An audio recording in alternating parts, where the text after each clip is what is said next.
আজ থেকে 1 বছর আগে দেখি নাই বড় বড় নেতা এলাকার মধ্যে বিএনপি বিএনপি করছে যারা ত্যাগী নেতা ছিল তারা করছে।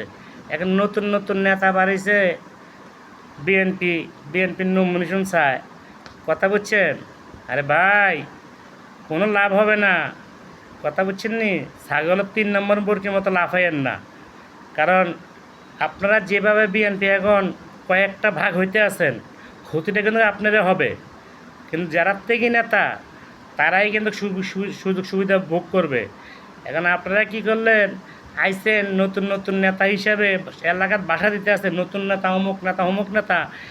এর আগে কইছিলেন, এই 20-22 বছর কইছিলেন। এখন সুবিধাবাদী সুবিধা খুঁজতে আছেন না?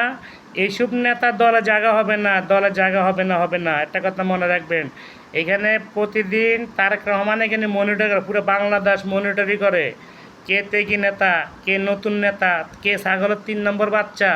এটি কিন্তু তারেক রহমানে সব খেয়াল রাখতে আছে।